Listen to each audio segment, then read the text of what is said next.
speaking for about 15 minutes or so. Then we'll look under the hood.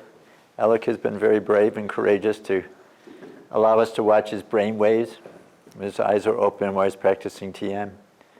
Then after that, we'll go more deeply. What will be the value of adding that experience and that brain state into your daily activity? I'll be asking you to talk to each other, be asking you to give me descriptions of your meditation and so on. So I hope it'll be a fun night. So first, why talk about the brain?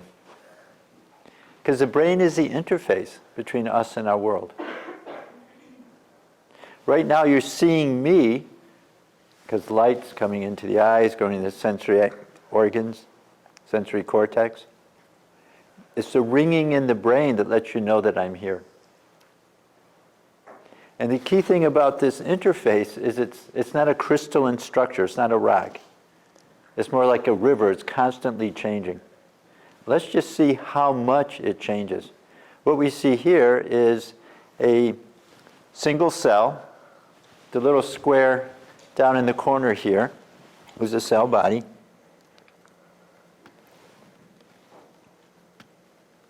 Here. All of these lines that you see are input fibers are called dendrites. This single line here is the axon, it's the output fiber. And you see all the dots that are on the dendrites. Those are called dendritic spines. That's where another neuron sends its output to its axon, and there's a synapse and neurotransmitters go across and so on. What the scientists did, they put dye into the cell. And then he took a picture, as you see, every minute. So what we're going to see is minute by minute, how is this cell changing? And we'll see that the dendrites, the input processes, are constantly moving. It's not a rigid structure. They're moving closer or further away from other neurons. We'll see the actual number and placement of the dendritic spines where the synapses happen change minute by minute. So this is your brain, minute by minute. There it goes. Notice dendritic processes are moving. It's a cortical dance which is going on. As two cells fire, they actually become more developed. Here we'll watch the spines coming and going. You notice at some points here, this one is staying, these here we're moving. This is happening minute by minute. And it's what your brain is set up to do. It's a self-adapting organ. So what that means is, if you drive a taxi cab, the parts of the brain that you need to be most effective driving a taxi cab become physically thicker. The circuits you need to be successful actually become more richly developed. That is, the output fibers, they branch off more. As we saw, the dendritic fiber will be moving. The actual places where the synapses are will grow. They looked at law students who studied extra for the LSAT compared to law students who did not. What we're looking at here is white matter. And what we see in blue is all of the areas, white matter structures, that were changed more in the law students that were studying for the LSAT. You play violin. Anyone play violin here? Yeah.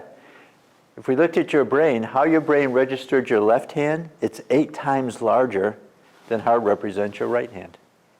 Because your left hand, you're making chords, you're moving it. Right hand is just holding the bow. This is what's happening. I'm sure that your brain, when you graduate, is going to be fundamentally different than your brain is now.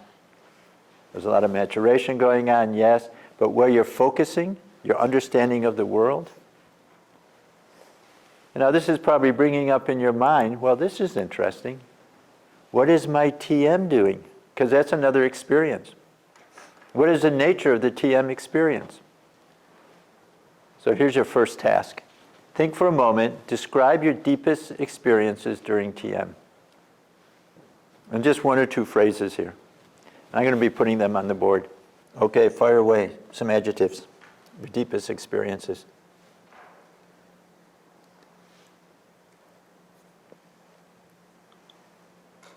Joy.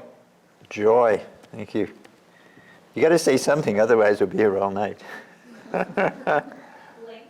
Length. Peaceful. Thank you. calm. Thank you. Rested.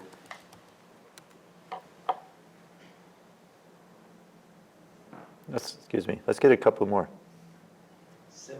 Simple. Light. Oh, interesting. Joy and light came together. How interesting. Okay, one more.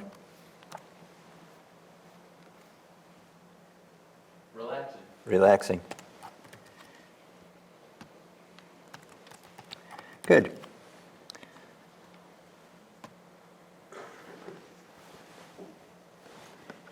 So these are good. Let's look what's happening during these experiences. First, notice the character of these experiences. They're not in terms of sensory content. It wasn't yellow. It wasn't an emotion. In fact, and I think it's hard to do this because we don't have descriptors we can hand to. It's calm, it's peaceful, it's rested, it's relaxing. Let's look at these experiences relative to ordinary waking, sleeping, and dreaming. We'll be using this 2x2 grid. What's in the bottom right-hand cell? No self, no content. Sleeping, yeah. In English, we say, we sleep like a log. Sweden, you say, you sleep like a stone. China, I understand, you sleep like a dead pig.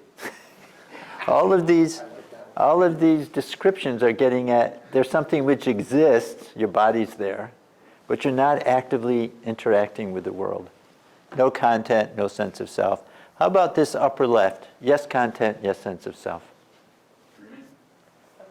Awake. Dreaming, I suggest, is yes content, but no self. Daydreaming. In waking, there's a content. There's me, there's a PowerPoint, there's the noise in the room, there's the chair. So there's content, but there's also a sense of self. You're experiencing this from where you're sitting. Are you Alec and looking at you, or are you looking at Alec? Are you in the back of the room, or are you in the front of the room? Where are you mentally? What else is going on in your head? What else is going on in your life? Waking state, all of these come together.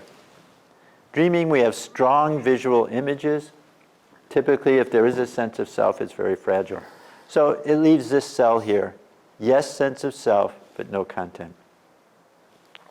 Now, it's a slam dunk for us. That's what we just described. It's peaceful, it's calm, it's rested, it's simple. It's our simplest form of awareness. It's called transcendental consciousness because it's beyond thoughts, it's beyond senses, it's beyond content. But if any of you have friends in the psychology program and you give them this, they would look at it and say, this is a cute trick.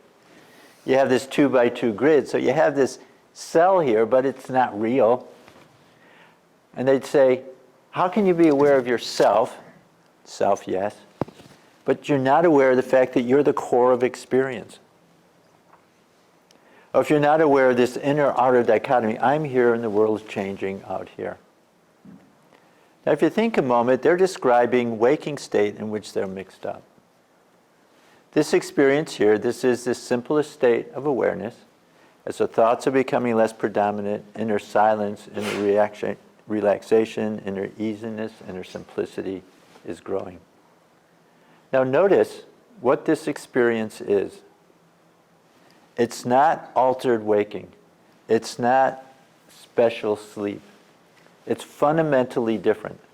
Indeed, in the Vedic literature, it's called the fourth. It's a fourth major state of consciousness. It's fundamentally different than waking, sleeping, and dreaming. This is what you're getting. This is what you're adding to your life. Yes, it's calm. Yes, it's peaceful. And the profound benefits that you've noticed in the first 2 months is because it's more than just taking a nap. You're actually experiencing a fourth major state of consciousness, which is your simplest form of awareness, a part of you which is full, joyful. So what's happening? Sympathetic activation is reduced, is reset. This is from meta-analysis. They had meditating control subjects come in.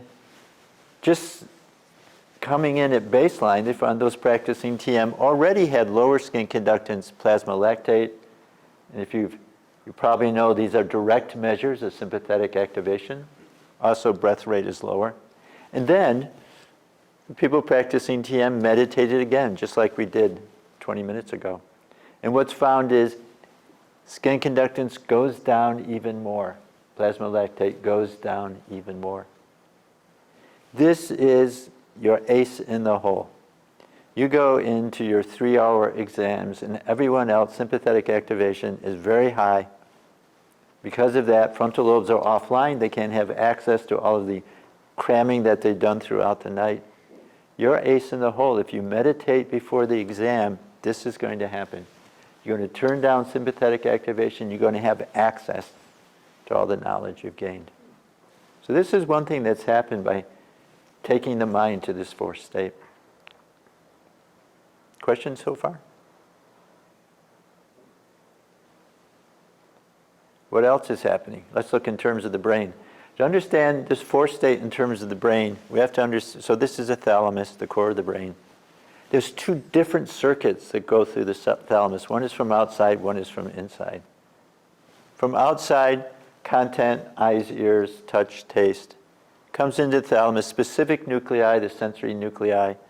Thalamus sends input to the cortex, it goes back, and you get this ringing, this neurological ringing. This is a neurological representation of whatever is outside. At the same time, there's a second circuit. It goes through the same structure, the thalamus, but it's completely different neurons in the thalamus. These also create these loops with the cortex, but what these loops maintain is wakefulness, alertness. Now, if you practice a meditation which involves concentration, vipassana, Zen, compassion, what you're doing is you're taking one loop and you're just really banging on that loop. You're keeping it clear, you're not letting it move, and so on. And when you're doing that type of meditation, the brainwave you see is very specific. It's called gamma. Gamma is very fast, goes up 20 to 50 times per second. And you see that whenever you keep your mind on one thought, one experience, you're probably seeing gamma in your brains right now. Here it is, it's 6:30, we just had a nice meal, here's this lecture. It's interesting to you. And suddenly you forgot who's on either side of you. You forgot what day it is. And you're just focusing on trying to get this information. When you're doing that, that's the frequency band you see here. Now let's take this one step further, because the brain doesn't just have one thought. It has feelings from touch, it has hearing, it has vision, it has taste, it has thoughts about what we're going to do after the meeting, and it has thoughts about memory and so on, and they're just constantly moving. Other meditations just watch all the stuff going through your brain. These are called open monitoring meditations. For that, you see a different brainwave. It's called theta. Theta is seen whenever you're looking at internal processing. Okay, let's move back to our TM. What happens in our TM? We take a specific thought, a mantra. It's a unique thought that it's not a label for an object or an experience or a thought or a feeling, but it's a sound whose effects are known. And the effects of the mantra is to accelerate, as if to catalyze the mind turning within. And so what's happening in our TM is the thoughts are becoming secondary. They might still be there, but they're not as overwhelming. They're not as completely engaging. And what's beginning to be experienced is just this growing wakefulness, relaxation, calm, peace. These circuits, which are always there, are just allowed to function in their own value. And experience changes the brain. Experience changes the brain. And so what will happen is taking your mind, your brain, to this state, even for just a few moments in each meditation, you begin to strengthen these circuits. There's a lot of information here. It takes 1/10 of a second for a loop to go up and come back. So the brain wave we see during your TM is a 10 cycle per second wave. It looks like this. X-axis is time. Each column is a second. Each line is a different point on the scalp. And what you're seeing is the actual electrical activity. It's the brain talking to itself. Now let's look here. We can actually count these waves. We count the waves 1, 2, 3, 4, 5, 6, 7, 8, 9, 10. This is a 10 cycle per second wave. Notice it's the same at all the different leads on the scalp. It's the same because the brain is settling down to that ground state, that state restful, calm, peace. Also notice these waves are going up and down together. This is known as coherence. It shows that these parts of the brain are now working together. So another way to understand this is as a coherence map. Each column is a different frequency band. This is the top of the brain, front of the brain. The dots are where we have sensors. We see that in the process of TM practice, the coherence is most strongest in the front.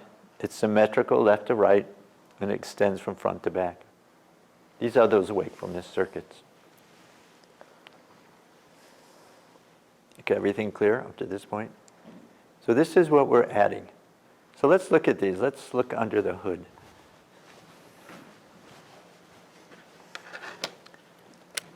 So this is what your brain looks like when 30 of your good friends are looking at you. So we have two sensors recording. This is left front, right front. This is coherence. It's actually looking at what's happening to the left and right sides of the brain. Notice sometimes the coherence is low, sometimes it's high. This is a healthy brain. What is happening is coherence is as if the brain creating virtual circuits to create some task. And then it breaks apart and it creates other circuits for another task. Maybe it's sensory perception, memory processing, and so on. This is a second, and this is the actual raw EEG. So this is beta activity. It's just the frequency of actual task processing. Here he was blinking. Any questions on what you're seeing?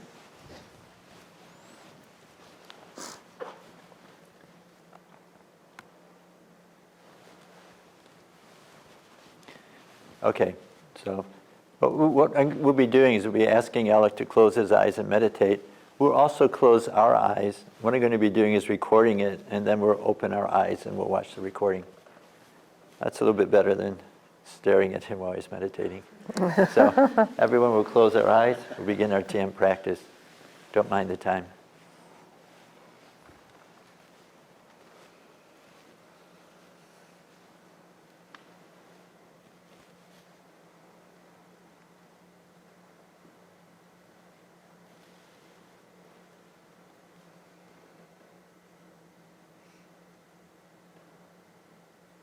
So stop thinking the mantra inside and open the eyes when you're comfortable.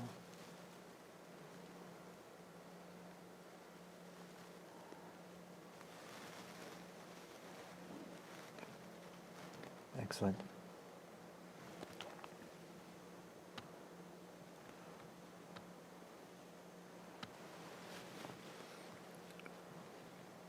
That was great.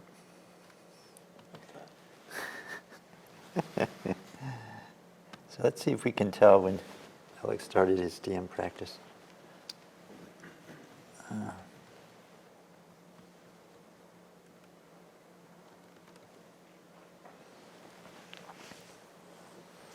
So has he started yet?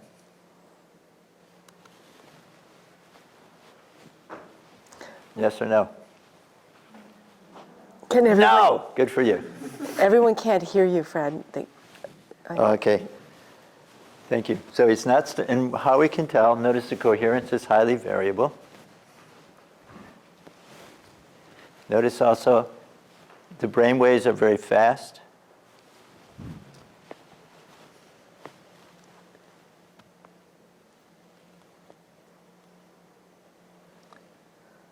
Has he started yet?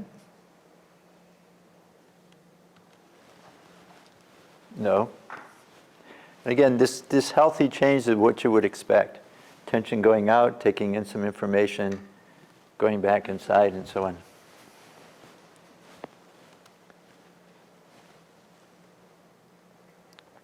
Wow.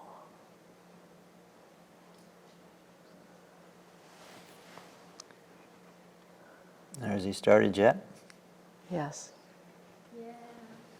Yes.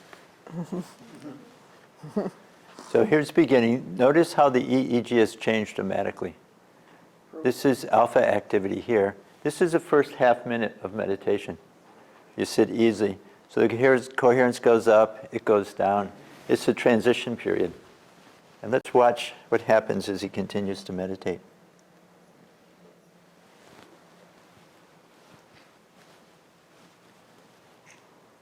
Coherence is moving towards the top. Notice the EEG, the very rhythmical alpha. And notice sometimes it disappears. I think Sophie was saying this. You actually see this dynamic nature. Here, off on some thought, back to the mantra, the coherence becomes high. Here's some thought, there was a pinging over there in the food service, and then back up to, and then the attention goes back within on the mantra.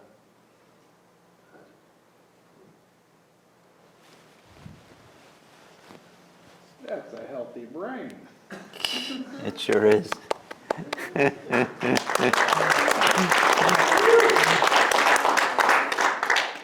Notice this sequence here. As you can see these periods where the coherence are higher are getting longer, the coherence is remaining higher, and that's just that whole settling process that's happening. The wakefulness circuits are becoming self-sustaining as the thoughts are becoming less. Here there was some noise, an extended period. We're not in a trance when we meditate. We're completely able to hear things, and the attention will naturally go out. And then, because we're meditating, the next thought is, oh, time to come back to the mantra. It's the attention easily going in and out. What we're doing is we're exercising, we're exploring. How do I contact this inner silence? And then some faint activity, and inner silence and faint activity. We're beginning to become more familiar with that part of us which is peaceful, rested, relaxing, calm. This beautiful period here. This is a good meditation. Good, so any questions? So this is when he's actually coming out. Here we have one last one. This is an example of the alpha wave. We can count it 1, 2, 3, 4, 5, 6, 7, 8, 9. So this is a 9 cycle per second wave. And this is what's seen when, remember the diagram with the yellow circles? Those are the yellow circles. That's just wakefulness. And then notice, and when they're there, coherence is high, and they go away. When they go away, and you get this it's faster. You can't actually count it as going up so fast. This is beta activity. This is thinking. And again, this is alpha activity. So you're seeing the attention going within on the mantra here, out onto thought, in on the mantra, and so on. And this is the nature of what's happening. It's this dynamic process. If we have a time when there's an extended period of alpha activity, there was one that was about 20 seconds long in Alex's record, that you would say, oh, that's really deep. That was really comfortable. If you had an extended period like this, you'd be lost in a thought. You may have had those experiences. You start to meditate, everything is settling down. And then what happens is you're lost in a thought for 5 minutes. And you say, oh no, I'm supposed to be meditating. But you are. What the thought activity is you're giving the brain and the mind an experience of the fourth state of consciousness. Wakefulness, restful alertness. And the body wants to maintain it. So what it will do is after some extended experience of the inward stroke, it will start to rearrange itself to bring that silence into activity. And that's what this thought activity is. So we just let it go to whatever extent. Just when we're not thinking the mantra, we go back, and then again we go into an inward dive. That was good. Other questions? Okay, great. Give me a moment. We'll take these off. We're free, Alec. Yeah. Thank you, Alec.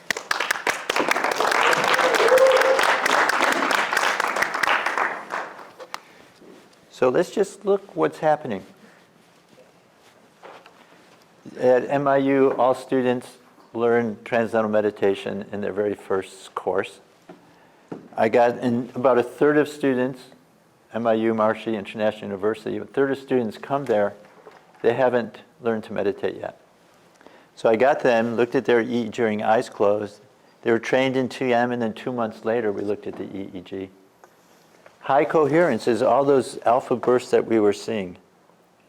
Eyes closed, you just see the ongoing beta activity. We see at 2 months, 6 months, and 12 months, they reach the same level. This is so important. Most of you have been meditating for 2 months. And it's not as though you have to wait until you graduate in your 4th year before you'll actually be able to experience depth of meditation. It's happening right now, the rest, the silence, the calmness you're having. And that's because you're using the natural tendency of the mind to transcend. So what happens after 2 months? Is that it? Have you gotten all the benefits you're going to get? This is looking at coherence during eyes open tasks. Notice, the coherence during TM begins to be seen during the task. What that means is the rest and the calmness and the joy that you have with your eyes closed begins to be there in your daily activity. And we call this brain integration, when you have the brain waves from TM with the brain waves of activity. So, what has changed in your life since you started TM? Again, I'm going to give you a few minutes to think, and then we'll put them on the board here. Good. So what's changed in your life since you started TM? Yes? More productive. Good. Other things? Again? Less anxious. Good. More focus.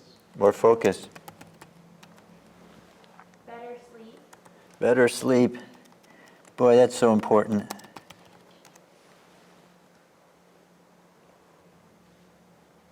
Other things? More energy. More energy. More calm. More calm.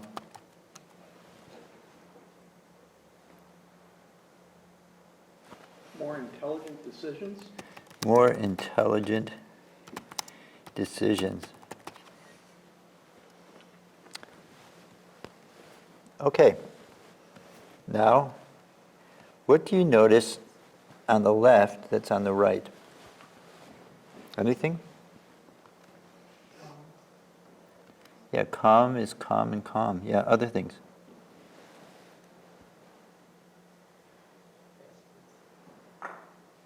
Rested in sleep. Rested in sleep. Other things. Peaceful, less anxious. Good, peaceful, less anxious.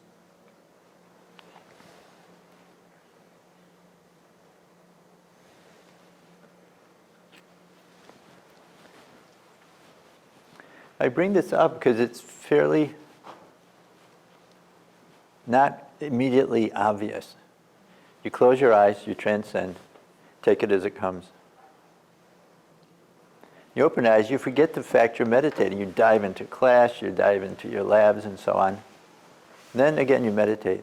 But what we're finding is the experiences of your deepest experiences in TM are beginning to be there in activity. This is what we just thought. This is because this is what the brain is set up to do. It's set up to take whatever experience it has and integrate it together. The brain's constantly trying to optimize itself, to take today's experiences, learn from today's experiences so you're better able to profit from tomorrow. So this is what we find looking at, say, benefits from TM practice. This was looking school administrators, 96, basically it's a random assignment, baseline, so longitudinal, they meditated for 4 months. This looked at perceived stress and emotional intelligence.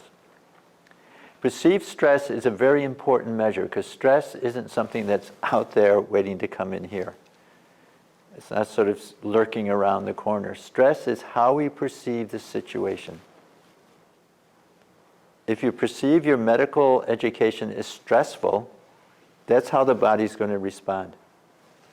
If you perceive it as a challenge, or it's hard, it's definitely not easy, but it's something that you can put attention, something you can put your hands around it.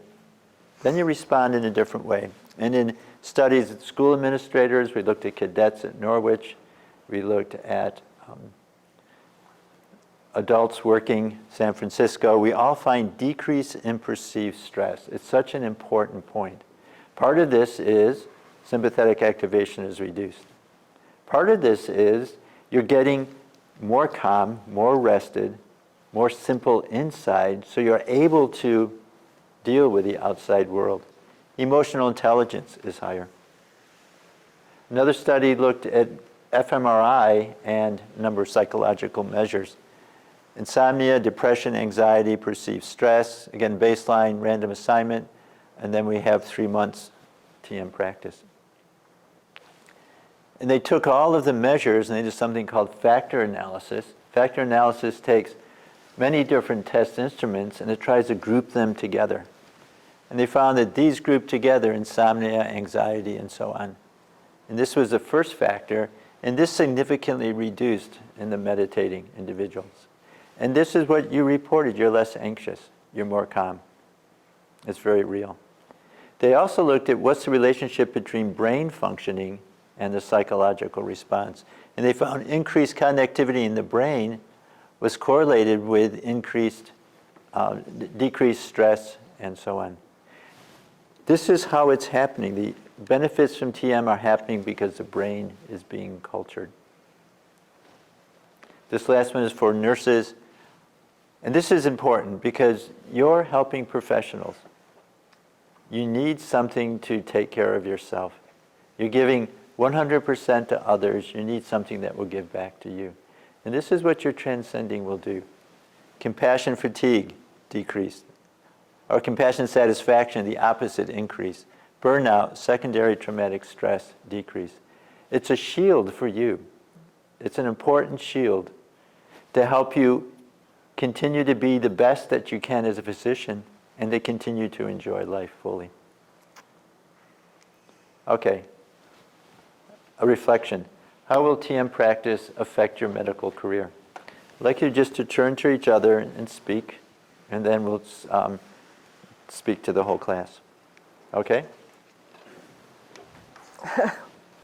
Okay, what were some of the things you were thinking about? He practices it, but he falls away. Because you're going to be devoting 20 minutes morning and afternoon, we should think, what's the practical benefit? What have you been talking about? I heard you talking. You were saying Back to something. yourself, like what you care about, and like allowing you to have the energy to like go and see friends and like balance work and life a little bit better. Excellent. Yeah, balance work and life. This is so important. Yes. Other things. This is great. Thank you. I'd say being mindful and in the moment. Yeah. It's easy to get swept away by this profession and the things we have to do. So Yeah.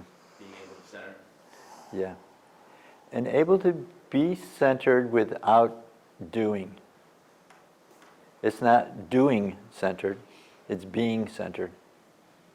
It's not something you have to attend to. It's not an additional cognitive task that you have to engage your mind in.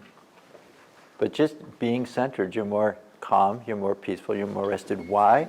Because you're changing the brain state. You're adding that inner wakefulness at the same time. It was good. It's very, very important. And then what that happens is you begin to be able to give more to the patient. Because you're not distracted, you're settled in yourself, and so you can listen to them. And also something which I'm sure Dr. Bray can talk about is the value of intuition. When the person's sitting there and you have their file in front of them, you know their blood pressure and you know all of their bodily functions and you know all of their blood work and so on. What is the issue? The issue isn't going to come so much from up here, it's going to come from here. It's going to come just from the felt experience, which comes from a very quiet, centered self. I'll Dr. give you Bray. 5 things. Thank you. 5 things it gave me, because I practiced, well, I got out of here in the mid-70s, okay? My wife was an OB-GYN also. 5 E's. gave me joy, enjoyment, efficiency, equanimity, I said efficiency. Twice. Yeah. Still believe efficiency. Well, it also gave you, I mean, it might be going a little bit too far, enlightenment. This is what we're all chasing. Some people have different terms for it, but the longer you practice this, what he alluded to with intuition, you just know what to do. You can't really logically define it. And you're more comfortable in your own skin. What I saw over 50 years is that a lot of our profession was unhappy people. They're burned out. I hate that term, it's overused, but they were. You go into the doctor's lounge and everybody's bitching and moaning. And then you got to go have a patient encounter and you've got to put on the mask. You don't need to practice that way. If you're happy within, you're going to spread it to other people. That's why we started this program 12 years ago. Because we know the value of this technique. Just be regular. Thank you. Thank you, Dr. Ray. It was great. Other insights from what you were speaking about yourself?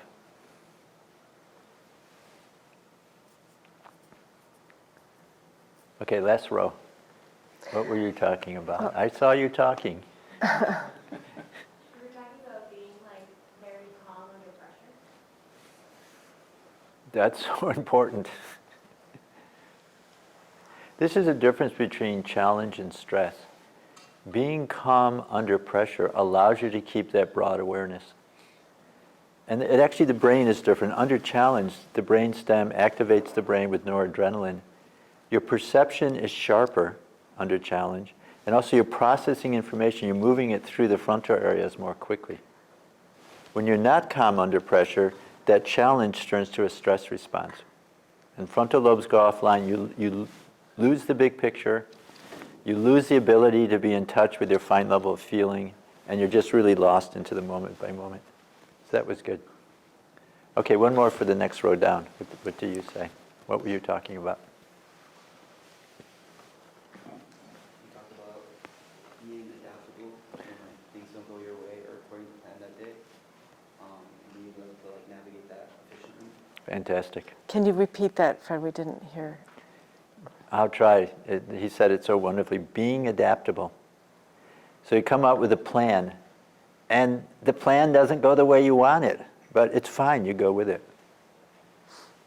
It's so important. And adaptability is based upon inner stability. It's okay that things are going their own way. It's not really affecting you. It's not really a violation of your strength of self or your command of thinking or anything. Because you know, when you get into the world, there's many other forces. You have a general idea, and you go forward, and you may have to turn left and right before you get to the goal. That was great. Okay, anything else? Next row down with Alec in it. I think maybe allows you to sort of process, or at least view your emotional responses as they come in. Maybe either mitigate or kind of control your response from that emotion to be more appropriate to the situation. Excellent. Rather than being your emotions, you have emotions. And this is a very profound thing, because Charles Alexander has this model of development that you have a dominant level of processing which colors how you understand any situation. And you can be on the level of the intellect. And then you don't have access to your feelings. Your feelings are completely guiding you, but you can use your intellect to reflect on the feelings. But then you can transcend, de-embed to the deeper level where you're aware of your feelings. You're able to verbalize them. You're able to use them. You can continue to de-embed, but rather than being the feelings, you have feelings. Feelings are very important. That's what's motivating people to move. That's what's actually, our decisions are based on feelings. When you came here to La Jolla, I'm sure you didn't have a sheet with pros and cons and you putting all the pluses and minuses. It was just a feeling. I want to be a doctor. I think the program I see here is best. It's that fine level of feeling that's guiding us. And what we're doing as we're transcending, as Alex said so clearly, is we're going beyond the feeling level. We're understanding who we are on a deep, fundamental level, individual ego, and even going further. Yeah, Dr. Bray. I was talking to Dr. Rosenthal about 5-10 years ago, and he said his view was that even though this is not mindfulness meditation, that TM actually encourages mindfulness. Is that kind of what you're saying? Going back to that, yes. Mindfulness as practice is a cognitive practice. And when they talk about being more mindful, it's because they're actually keeping their attention on the immediate experience and letting it go, immediate experience. There's a lot of cognitive machinery going on. But this idea of being more centered, I think as a person was saying, is really the core of mindfulness.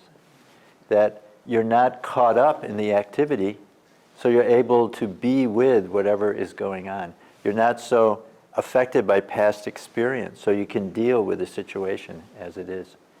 We've done a number of studies, and on the looking in American University, we looked at EEG. We also looked at growth of mindfulness, TM versus controls, and using the standard mindfulness measures, mindfulness grew during TM. But in the paper, we discussed, okay, how is it happening? It's not a cognitive practice which you're putting into practice at each point in time, but rather it is just your sense of self, that which is silent and simple and relaxed, is becoming more part of every experience. It's giving you a new basis to experience life. So that's definitely the point. Okay. Thank you for your comments. Here's my email, my website. If any questions come up as you leave, please do email. I'm happy to respond. Thank you for your attention. Thank you for doing what you're doing. Healthcare is such an important field. And being here, you can not only learn that craft of healthcare, but it's also self-care is very much encouraged. So you can actually become the best physician that you can become. So good luck in your careers. Thank you for your attention.